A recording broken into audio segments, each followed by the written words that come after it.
Okay.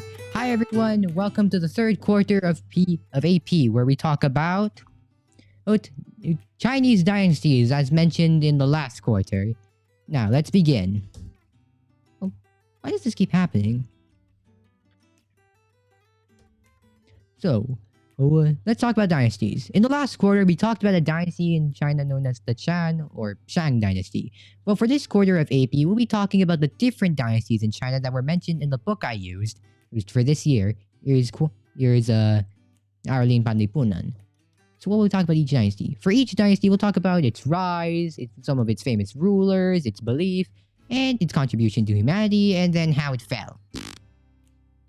Starting with the second dynasty in China, the Zhao/Chao dynasty. This is the second dynasty in China. It was created after the previous Shang dynasty was conquered.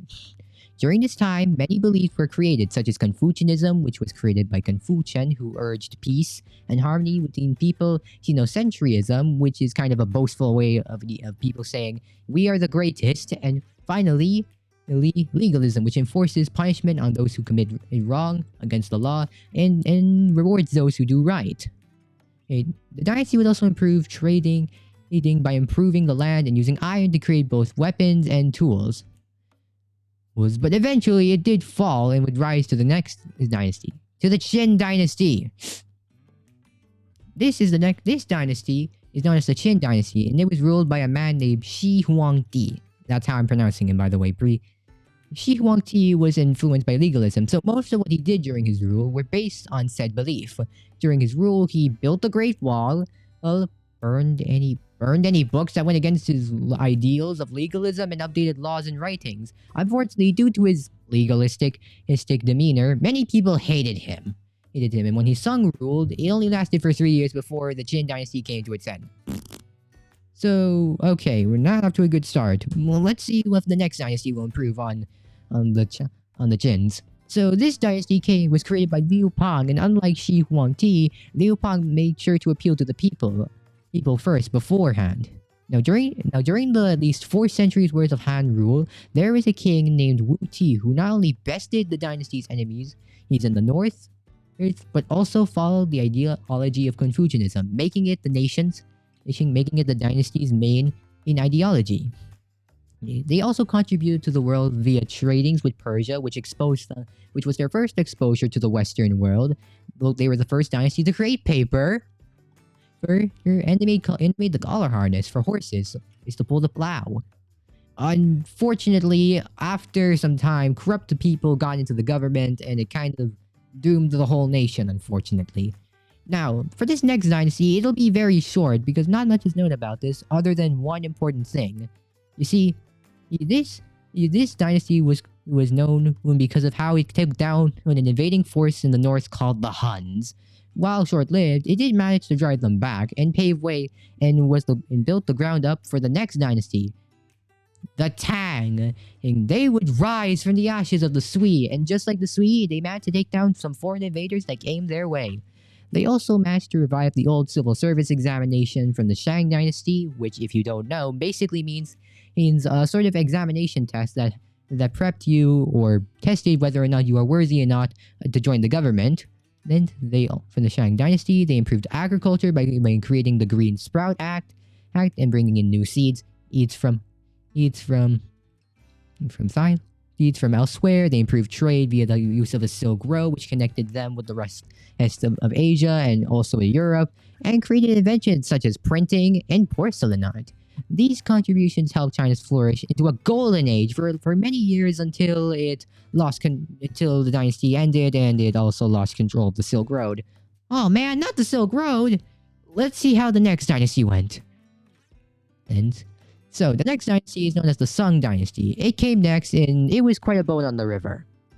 Wait, why did I say boat on the river? Oh, wait, yeah, okay. You see, the reason I made that joke was because the Sung dynasties were an expert powerhouse in trading via the seas, since, China lost control of the Silk Road after the Tang dynasty ended.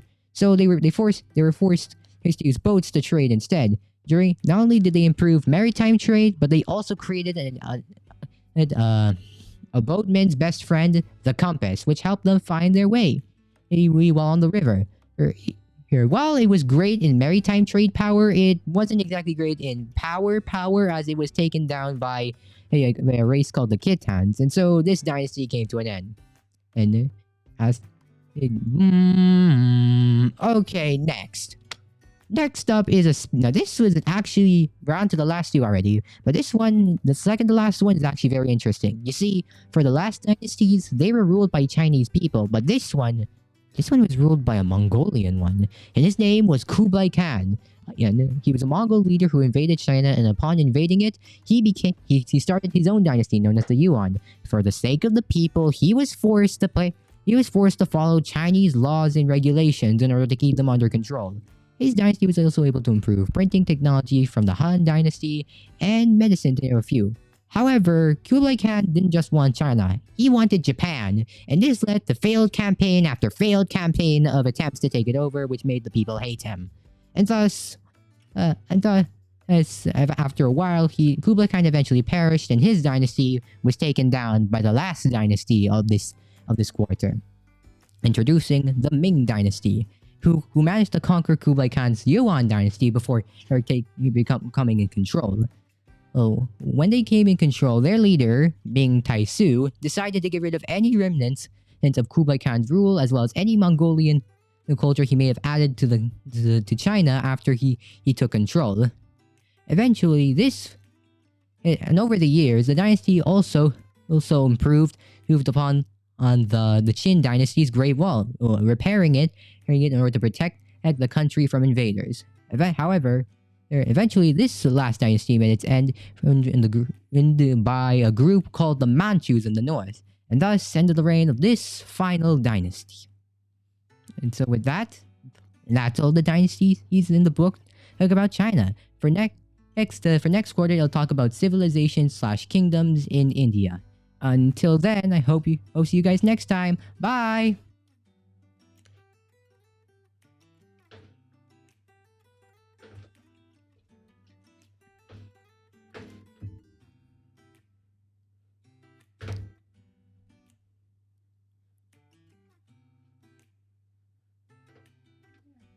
There.